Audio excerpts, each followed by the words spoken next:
बिस्मिल्लाहिर्रहमानिर्रहीम। मौजूद साथियों, RHCSA सीरीज़ 2 के लेक्चर नंबर 9 के साथ मैं आपकी खिदमत में आज हाजिर हूँ। आज का लेक्चर मुझे ख़ुद भी बड़ा इंटरेस्टिंग लगता है और मुझे उम्मीद है कि आपको भी बहुत पसंद आएगा जब आप इसको लैब में परफॉर्म करेंगे और उस पर वर्किंग करेंगे। आज के लैब में हम जो टॉपिक कवर कर रहे हैं उसमें सबसे पहले NFS है, नेटवर्क फाइल शेयरिंग सिस्टम है। AutoFS है, इसमें हम ये देखेंगे कि NFS के शेयर्स किस तरह ऑटोमेटिकली माउंट डिसमाउंट करते हैं। सिफ्स या CIFS, विंडोज़ बेस्ड क्लाइंट के साथ रिसोर्सेज शेयर करने के लिए क्या तरीक़ाकार है। FTP सर्वर क्या है, किस तरह यूज़ करना है, और NTP सर्वर। आज के डेमो में 2 वर्चुअल क्लाइंट्स यूज़ हो रहे होंगे जिनमें मैं आपको कम्युनिकेट करके बताऊंगा कि हम किस तरीके से सर्विसेज हैंडल करते हैं। सबसे पहले बात करते हैं NFS की। नेटवर्क फाइल सिस्टम जो है ये बेसिकली लिनक्स और यूनिक्स इन्वायरमेंट्स के दरमियान जो है क्लाइंट्स को स्टोरेज सप्लाई करने के काम आता है। रेड हैट एंटरप्राइज लिनक्स 6 जो है वो NFS का वर्जन 2, 3 और 4 तीनों सपोर्ट करती है, जिसमें वर्जन 4 जो है वो डिफ़ॉल्ट है। NFS करता क्या है कि ये रिमोट शेयर जो है सिस्टम पर as a local disk mount कर देता है, जहाँ पर आप ऐड या रिमूव डाटा कर सकते हैं। NFS पे आपके एग्ज़ाम में ये क्वेश्चन आएगा जहाँ पे आपको NFS क्लाइंट कॉन्फ़िगर करना होगा। सबसे पहली बात तो ये है कि आपको NFS सर्वर का IP एड्रेस दिया जाएगा। तो NFS सर्वर के IP एड्रेस में अगर आपने शेयर्स चेक करने हो कि कौन से हैं तो आप शो माउंट -E की कमांड देते हैं। मैं नेविगेट करता हूँ अपने एक वर्चुअल मशीन में और ये हमारी RHCSA 2 मशीन है और मैं आपको ये बता दूं कि ये मेरी RHCSA 1 मशीन है जिसको मैंने वाया SSH एक्सेस हासिल की हुई है। क्योंकि मैक्सिमम काम कमांड लाइन से होने, लिहाजा मैं कोशिश करूंगा इसी विंडो से परफॉर्म कर दूं, हमें दूसरी मशीन पर फिज़िकली लॉगिन ना होना पड़े, ना जाके वहाँ देखना पड़े। सबसे पहले ये जो मेरी रिमोट मशीन है इसका मैं IP एड्रेस चेक करता हूँ। ये इसका IP एड्रेस है और मैं कमांड दे देता हूँ शो माउंट -E 192.168.174.129। जी वो ये बता रहा है कि यहाँ पर एक NFS टेस्ट के नाम से एक फ़ोल्डर मौजूद है। स्टार से मुराद इसको हर एक की एक्सेस हासिल है। अब अगर मैंने इस शेयर को अपने सिस्टम पे एज आ डिस्क माउंट करवाना है तो उसके लिए मुझे क्या करना होगा। आप जिस तरह सिंपल माउंट की कमांड यूज़ करते थे, हमने पहले अपने पार्टीशंस माउंट किए, उसी तरीके से आप इसको ही माउंट करेंगे। फ़र्क क्या है कि -T type of file system आप NFS बताएंगे, IP देंगे सर्वर का और आगे शेयर पॉइंट बताएंगे जो उसका शेयर पाथ है, और देन आप अपना लोकल माउंट पॉइंट उसको एक्सप्लेन करेंगे। करके देखते हैं। सेम मैं कहता हूँ mkdir/this NFS और मैं कहता हूँ माउंट -T NFS पे करें 192.168.174.129 कॉलन दें, टेस्ट का नाम था NFS टेस्ट और लोकल फोल्डर कौन सा है, मैंने कहा है दिस NFS। ये मेरा लोकल फोल्डर है जिसमें माउंट क्रिएट किया जाएगा। कोई एरर मैसेज नहीं आया। df-ah करें और आप ये देखें कि आपके पास दिस NFS जो है वो माउंट हो गया है। अब आप इस फोल्डर में एंटर हो जाएं, CD करें /this NFS, ls करें, कुछ फाइलें यहाँ पहले ही हैं, आप कह दो उसे touch myfile.txt, ls-l करें और आप ये देखें आपकी myfile.txt जो है वो इस पर क्रिएट हो जाएगी। नेक्स्ट स्टेप ये है कि आप कहते हो कि ये सस्टेन करे रीबूट्स को अक्रॉस रीबूट। उसके लिए हम क्या करेंगे, हम FS टैब में एंट्री डालेंगे अपनी फ़ाइल की। ये देखें, आप FS टैब फाइल ओपन करेंगे, सर्वर का IP और शेयर पाथ जिस तरह मैंने यहाँ दिया था, लोकल माउंट पॉइंट का नाम, फाइल सिस्टम आप ext4 वगैरह नहीं देंगे बल्कि NFS देंगे। उसके बाद आप देंगे _netdev। _netdev क्या करता है, ये ऑपरेटिंग सिस्टम को बताता है कि जी ये नेटवर्क शेयर है तो इसके एक्टिवेट होने में टाइम लगेगा। सो कंप्यूटर अपनी बूटिंग या अपना प्रोसेस जारी रखे, ये ना हो कि कंप्यूटर यहाँ आके हैंग हो जाए। और क्योंकि ये नेटवर्क शेयर है लिहाजा इसकी चेकिंग करने की हमें कोई ज़रूरत नहीं है। मैं ये कमांड आपको शो करता हूँ एफ एस टैब में किस तरह देंगे। वी करें /etc एफ एस टैब और आई प्रेस करें। मैं कहता हूँ 192.168.179.12 सॉरी 174.129 :NFS टेस्ट और दिस NFS पे उसने माउंट होना है।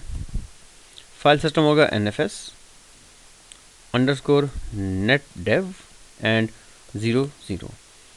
तो ये आप एक लाइन ऐड करेंगे। अब अक्रॉस रिबूट्स जो है आपका सिस्टम जो है इस चीज़ को सस्टेन करेगा। df-ah करें तो ये आपका जो पार्टीशन है जब आप रिबूट भी करके आएंगे तो इस कॉन्फ़िगरेशन को कंट्रोल करेगा। अब ये देखिए कि 3-4 लाइंस के अंदर आपका एक एग्ज़ाम का क्वेश्चन सॉल्व हो जाएगा इत्मीनान से, अगर आप सुकून से और सही तरीके से इन कमांड्स को परफॉर्म करते रहे। नेक्स्ट कमांड जिसकी तरफ हम जाएंगे वो है AutoFS। पहले मैं इस शेयर को अनमाउंट कराता हूँ ताकि आपको ज़रा बेहतर क्लैरिटी हो। मैं यू माउंट कर देता हूँ /this NFS को df-ah करें। अब हम क्लियर हैं। AutoFS करता क्या है, NFS का जो पार्टीशन जब हमने अभी माउंट किया है ये शेयर को कंसिस्टेंटली माउंट रखता है। अगर हम ये चाहते हैं कि जिस वक्त ज़रूरत हो उस वक्त शेयर माउंट हो जाए और बाद में अनमाउंट हो तो वहाँ पर आपकी हेल्प करेगा AutoFS। AutoFS क्या करेगा, it will share automatically mount a share when the user needs it and unmount it after a period of inactivity and vice versa. और पीरियड ऑफ इनएक्टिविटी कितना है जनाब, वो कोई तकरीबन 10 मिनट का होता है। 10 मिनट तक अगर आप शेयर यूज़ ना करें तो शेयर ऑटोमेटिकली अनमाउंट हो जाता है। डिफ़ॉल्ट कॉन्फ़िग फाइल इसकी auto.master है और auto.misc है। इन दोनों फाइलों को थोड़ा सा डाइसेक्ट करके देखते हैं। /etc एंड auto.master में आए। auto.master में मैंने अभी इस फाइल को रिमार्क लगाया हुआ था, मैं इसको हटाता हूँ या ना भी हटाऊँ तो आपको कंसेप्चुअल बात बता दूँ कि ये आपकी डिफ़ॉल्ट फाइल है। misc/etc auto.misc में जाए और कौन से फोल्डर को माउंट करें, misc के फोल्डर को। अब हम इस तरह करते हैं कि auto.misc में जाके देखते हैं कि वहाँ पे क्या लिखा हुआ है। वी करें auto.misc को। auto.misc में देखें डिफरेंट चीज़ें लिखी हुई हैं। जिस तरह देखिए उसने CD के माउंट होने के बारे में लिखा हुआ है कि उसका फाइल सिस्टम टाइप क्या है, रीड राइट है कि रीड ओनली है, SUID कोई है और कौन सी डिवाइस है /dev/CD-ROM। इसी तरह यहाँ पर एक एंट्री मैंने लास्ट टाइम डाल के रखी थी जो कि NFS थी, FS टाइप उसकी NFS थी, INTR ये भी वो इंटरप्ट है। सिंपली नेट डेव के स्टाइल में आप समझे काम। फिलहाल इस फाइल को हम यूज़ नहीं करेंगे क्योंकि हमने अपनी कस्टम फाइल क्रिएट करनी है। रेस्ट आप देखें प्रोसीजर वही है, मैंने आगे उसी तरीके से पाथ दिया हुआ है। हम क्या करेंगे, हम अपनी कस्टम फाइल क्रिएट करेंगे जो कि इस शेयर को माउंट करेगी। और एग्ज़ाम में भी आपको मोस्ट प्रोबेबली आपकी अपनी फ़ाइल माउंट करने के लिए कहा जाए। सो आपको दोनों बातें पता होनी चाहिए। अपनी फ़ाइल आपने अगर कस्टम बनानी है इससे हम क्या करते हैं कि हम auto.master को ओपन करेंगे और एंड ऑफ फाइल में से मैंने एक फ़ोल्डर क्रिएट किया हुआ है रिमोट डाटा के नाम से। मैं रिमोट डाटा के पाथ पर अपनी auto.remote की एक फ़ाइल क्रिएट करके इसको सेव कर दूँगा। उसके बाद मैं auto.remote को ओपन करूँगा। मैं ये करूँगा कि शेयर का नाम क्या रखना है, NFS। FS टाइप में बता दूँगा और सर्वर का IP दे दूँगा और शेयर पाथ जिस तरह हमने पहले माउंट में दिया है। और उसके बाद मैं सेव करूँगा इसको। सेव करने के बाद मैं सर्विस AutoFS रिस्टार्ट करूँगा और देन मैं नेविगेट करूँगा इस डायरेक्टरी में। आए ज़रा इसको परफॉर्म करके देखते हैं। परेशान ना होइएगा, इसको करते जाइएगा, स्टेप बाय स्टेप कमांड सही परफॉर्म होगी। जनाबी अली क्या करेंगे, सिंपल मैं कहता हूँ vi/etc एंड auto.master करूँ। auto.master के एंड पे मैं चला गया। ये मैंने लिखा हुआ है /remote NFS मेरे फोल्डर का नाम और auto.remote को ये कॉल कर रहा है। auto.remote को क्या कॉल कर रहा है, मैं कहता हूँ से auto.remote को ओपन करें ऑटो डॉट रिमोट में हमने लिखा हुआ है कैसे NFS, यहाँ पे आप नाम बदल भी सकते हैं, ये आपकी मर्जी है, ये वाला पोर्शन आप बदल सकते हो। FS टाइप जो है NFS है। INTR इसको वही बताएगा कि जी ये नेटवर्क शेयर है, सो इत्मीनान से इसको लोड किया जाए। IP ऑफ द सर्वर, जिस सर्वर पे मैंने जाना है, और फोल्डर का शेयर नेम जो शेयर किया गया है उसका नाम NFS टेस्ट। इसको आप क्लोज करें और मैं क्या करता हूँ /etc init.d और मैं कहता हूँ auto FS restart. Auto FS को रिस्टार्ट करने के अलावा आप उसको रीलोड भी कर सकते हैं, ठीक है। अगर आपने कोई मैपिंग चेंज की है तो रीलोडिंग कर देगी काम आपका, पर्पस सर आपको रिस्टार्ट नहीं करना पड़ेगा। अब अगर मैं करता हूँ CD/remote NFS ls करें, खाली है, CD करके बाहर है, मैं कहता हूँ CD/remote NFS और मैं कहता हूँ NFS, ये वो शेयर नेम है जो मैंने ऑटो डॉट रिमोट में दिया है। एंटर करें, आप सिस्टम के अंदर आ गए, ls करें। आप ये देखें ये वही 3 फाइलें हैं, ये वही फाइलें हैं जो हमने थोड़ी देर पहले नॉर्मल शेयर से माउंट करके देखी थी। These are the same files. आप df-ah कॉल करें, देखें कि रिमोट NFS जो है उसने माउंट किया हुआ है किसको, NFS टेस्ट को। आप इससे एग्जिट कर जाएं, CD कर जाएं। सो ये तरीक़ाकार है जिसके थ्रू ऑटो FS इंतहाई इत्मीनान से इस काम को परफॉर्म कर लेगी। और इसके बाद आप फर्दर अपनी टेस्टिंग जो है इस पर जारी भी रख सकते हैं। नेक्स्ट हम आगे चलते हैं और CIFS देखते हैं। CIFS बेसिकली माइक्रोसॉफ्ट डेवलप किया, जो कि प्रिंटर्स हो गए, डाटा हो, डिस्क हो गई, फोल्डर्स हो गए, उनको यूनिक्स लिनक्स एनवायरनमेंट के साथ शेयर करने के काम आता है। आपको हो सकता है पेपर में सांबा क्लाइंट कॉन्फ़िगर करने के लिए कहा जाए, तो आपने पैकेज यम से इंस्टॉल करना है SMB क्लाइंट, इसके बगैर आपकी कॉन्फ़िगरेशन कंप्लीट नहीं होगी। SMB क्लाइंट पैकेज करने के बाद आपने जो कमांड देनी है, आपने SMB client -u user name और -l IP देना है सर्वर का, जिस सर्वर से आपने शेयर उठाना है या जिस पे शेयर मौजूद है, जब आपको पेपर में बताया जाता है। सर मैं कमांड देता हूँ, मैं कहता हूँ SMB क्लाइंट -u, मेरा विंडोज़ में एक यूज़र मौजूद है यासिर,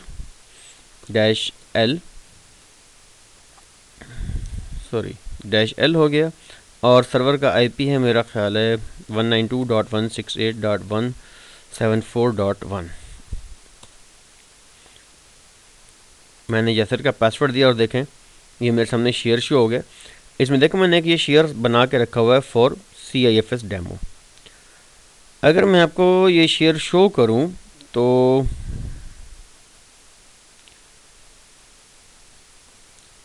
मुझे 1 मिनट दें। तो ये मेरा शेयर्ड फोल्डर है जो कि विंडोज़ में बना हुआ है, और इसमें इस यूज़र को रीड राइट के इख्तियारात हासिल हैं। नेक्स्ट स्टेप क्या है कि आपने इस शेयर को अपने लिनक्स एनवायरनमेंट में माउंट करवाना है। माउंट करने के लिए आप कमांड क्या देंगे, SMB client -u user name, server का IP और शेयर का नाम से मैं कहता हूँ SMB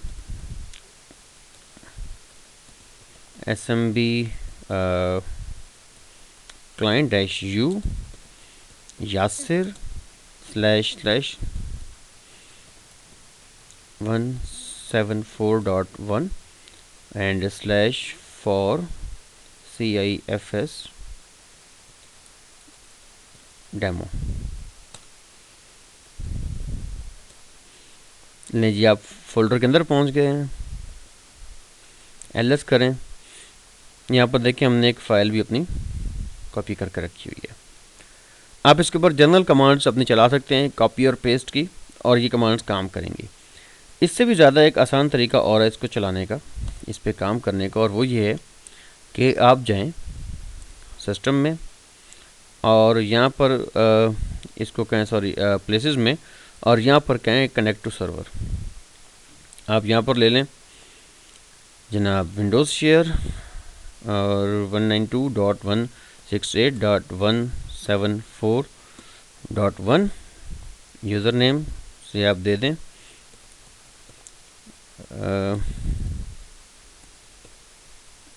यासिर। एक चीज़ इसमें रखनी रह गई है, हमारे फोल्डर का नाम वो था फॉर CIFS डेमो कनेक्ट करें और 1 2 3 4 5 6 आप पासवर्ड इसका से दे दें। सिंपल मैंने रखा है। आप पासवर्ड के बारे में बता सकते हैं कि वो रिमेंबर करे, अभी करे या हमेशा के लिए। कनेक्ट करें और ये देखें कि ये एज आ फोल्डर आपके पास देखें माउंट भी हो गया है। अच्छा, अब इस काम को अगर आप मुसलसल सस्टेन करवाना चाहते हैं ना, तो आपको इसके लिए भी FS टैब में एंट्री डालना होगी। लेकिन ये काम मैं आपके लिए छोड़ता हूँ। ये देखिए मैंने ये कमांड लिखी हुई है, आपने इस कमांड के अगेंस्ट वर्किंग करके देखनी है। देखते हैं कि आप लोग कितने कामयाब होते हैं। मैं चाहूँगा कि आप लोग इस कमांड को खुद परफॉर्म करें, अपने सिस्टम पे वर्किंग करें, ताकि आपको खुद भी अंडरस्टैंडिंग आए कि ये काम किस तरीके से होगा। समझें, आपकी एक प्रैक्टिकल लैब है जिसको आपने परफॉर्म करना है और आपने एक अपने टेबल में डालनी है जिसके थ्रू CIFS जो है वो अक्रॉस रीबूट भी सस्टेन करे। नेक्स्ट हम बात करते हैं FTP सर्वर की। FTP बहुत ओल्ड टेक्नोलॉजी है जिसके थ्रू हम डाटा ट्रांसफ़र करते थे इंटरनेट के through. With the passage of time चीज़ें एनहांस हो। रेड हैट ने अपने पैकेज को जिस नाम से रिलीज किया है वो है वेरी सिक्योर FTPD, जिसे VSFTPD कहते हैं। और VSFTPD अब इंस्टॉल किस तरह करेंगे, यम इंस्टॉल VSFTPD कर दें। कन्फिग्रेशन और सेटिंग्स में क्या क्या करेंगे, सबसे पहले आप इंस्टॉल करने के बाद चेक कन्फिग करें VSFTPD ऑन, ताकि अक्रॉस रिबूट्स ऑन रहे, और उसके बाद VSFTPD की सर्विस भी ऑन कर दें। सेटिंग्स, कुछ सेटिंग्स मैं आपको बताता हूँ इसकी। ये देखें, ये मैंने इसको स्टार्ट किया, चेक कन्फिग भी ऑन कर दिया। सेकेंडली, आपने FTP को अलाउ करना है अपनी फायरवॉल पे भी। ये देखें, मैंने रूल भी इसका फायरवॉल के अंदर लिख दिया है, जिसके बाद आप फायरवॉल को जब रीस्टार्ट करेंगे तो आपका FTP जो है वो वहाँ पे सस्टेन भी करेगा। ये वो 3-4 स्टेप्स हैं जो कि आपको लाजमी करने हैं जब आप एग्ज़ाम में FTP सर्वर कन्फिगर कर रहे होंगे। जब मैं फायरवॉल को लिस्ट करूँगा तो आप देखोगे कि आपका TCP में FTP की पोर्ट भी आ रही होगी। उसके बाद आपने करना क्या है, आपने लॉगिन होने की कोशिश करनी है। जब आप टेस्ट यूज़र से लॉगिन करेंगे, देखिए मैं लॉगिन होने की मैंने कोशिश की है, मुझे FTP ने रोका है। अब मैं फायरवॉल पर भी अथराइज था, मैंने सर्विस भी चलाई हुई थी। हुआ क्या, हुआ ये कि आपको वहाँ पर SC Linux रोकती है। SC Linux बाय डिफ़ॉल्ट, शायद आपको याद हो लास्ट लेक्चर में, होम डायरेक्टरी पर माउंट नहीं करने देती आपको FTP के थ्रू। उसके लिए आपको करना क्या होता है, आपको अपना रूल चेंज करना होता है SC Linux में जाके। मैं स्क्रॉल अप करता हूँ, शायद मुझे वो कमांड मिल जाए जो मैंने अभी दी थी, और आपको मैं एरर मैसेजेस भी शो कराऊंगा जो SC Linux ने इसको ब्लॉक किया था। ये जनाब मेरी सेकंड जी, ये मेरा वो सर्वर है जो FTP सर्वर के तौर पे काम कर रहा है। ये मेरे पास एरर मैसेजेस भी इसके अंदर AVC के आए हुए हैं। थोड़ा सा वेट करें और इसको ज़रा सामने आने दें। जी, मुझे लॉग में से मिल गया एलिमेंट। ये देखें, मैं आपको बताता हूँ कि SC Linux ने SC ट्रबल शूट को कहा कि उसने प्रिवेंट किया यूज़र एसबिन VSFTPD को from searching access on the directory home. और ये आपके सामने एक AVC का एक्सेस वेक्टर कैश ने ये मैसेजेस जनरेट किए हैं। ये सारे ड्रॉप के मैसेजेस हैं। जब आपके सिस्टम पे ये मैसेजेस जनरेट होते हैं तो उसके बाद आप लोगों को SC bool की कमांड देनी होगी अपने सिस्टम पे, जिसके थ्रू कंप्यूटर दोबारा अलाउ कर देगा उन यूज़र्स को होम डायरेक्टरीज पे जो लॉगिन होना चाहेंगे रिमोटली। मेरा ख्याल है मेरी यहाँ कमांड आपके पास, ये मेरी SSH की मशीन है जो मैंने एक्सेस की हुई है, और मैं इस पर आपको शो करवाता हूँ जो मैंने SC bool की कमांड इशू की थी, ताकि आपको कंप्लीट आइडिया हो जाए कि हमने करना क्या है। हाँ जी, बहुत लेंथी लाइन है, काफ़ी ज़्यादा है इसके अंदर। मैं आपके सामने जनाब टाइप कर देता हूँ। आपने कहना है सेट SC bool FTP और -P ज़रूर लगाइएगा परसिस्टेंट के लिए, FTP _ home _ directory on. Enter करें, कुछ देर वेट करें क्योंकि मेरा लाइन थोड़ा सा स्लो हुआ है, तो ये कुछ देर के बाद रिस्पांस देता है। आप इधर आएंगे और लॉग में अगर तशरीफ़ लेके आएंगे तो अभी आपका लॉग भी अपडेट हो जाएगा। जस्ट थोड़ा सा इसको टाइम देते हैं और देखते हैं कि लॉग कितनी देर में आपका अप टू डेट होता है। ये देखें यहाँ पे ये वेट पे कर रहा है। अभी अब देखें कमांड जनरेट हुई है, उसने बताया है कि AVC ने रिसीव्ड पॉलिसी नोटिस किया है, reloaded configuration the FTP home directory policy boolean was changed to on by the root. So इस समरात ये है कि अब जो आपके यूज़र्स हैं वो अपनी होम डायरेक्टरी को वाया FTP भी एक्सेस कर सकते हैं। तो ये मसला तब हल होगा जब आप इस पॉलिसी को चेंज करेंगे। ये मैंने यहाँ पर आपको लिख के लाइन आउट भी किया हुआ है, ठीक है, और उसके बाद वो ट्रांजैक्शन बिगिन भी हो जाती है। एक और चीज़ मैं आपको इसमें पहले शो कर दूँ, मेरा ख्याल है वो ज़्यादा बेहतर रहेगी, और वो ये है कि आपने FTP को थ्रू लॉगिन कैसे यूज़ करना है, थ्रू कमांड लाइन कैसे यूज़ करना है। इसके लिए हम LFTP की कमांड यूज़ करते हैं। LFTP करता क्या है कि इसके थ्रू आप वाया कमांड लाइन आ जाते हैं FTP पे। इसके लिए आपको एक पैकेज चाहिए होगा LFTP का, तो आपने जनाब करना ये कि yum इंस्टॉल LFTP ज़रूर करना है, ताकि yum जो है वो LFTP का पैकेज इंस्टॉल कर दे। उसके बाद आप कहते हैं LFTP test@192.168.174.129 पासवर्ड आप उसमें इन हो गए। LS करें। नेटवर्क क्योंकि स्लो है, ये कुछ देर तक फेच करेगा और आपके सामने शो करेगा रिजल्ट अपनी लिस्टिंग का। सेशन इस्टेब्लिश हो गया, उसने LS किया, मैं फिर LS करता हूँ। कमांड है मैं LS/ करता हूँ। ये देखें LS/, उसने क्या किया, उसने रूट के सारे सर्वर के कंटेंट ब्राउज कर दिए हैं आपके। अब ये चीज़ जो है सिक्योरिटी पर्सपेक्टिव से खतरनाक साबित हो सकती है, तो हम क्या करेंगे कि अब हम FTP सर्वर को थोड़ा सा सिक्योर करेंगे। vi/et FTP और /vs ftpd/vsftpd.conf में जाएं। ज़रा पहले हल्का हल्का इसको कुछ देख लेते हैं। देखिए हमने एनोनिमस एनेबल को येस किया हुआ, इट मीन्स कि एनोनिमस यूज़र्स हमारी FTP साइट पे आ सकते हैं। लोकल एनेबल, लोकल भी आ सकते हैं। राइट एनेबल, राइट हो सकता है, इस वेबसाइट पे कॉपी किया जा सकता है। और एक मिनट मैं ज़रा इसको जनाब VIM के साथ खोलता हूँ ताकि आपको कुछ कलरफुल नज़र आए। VIM, ये देखें।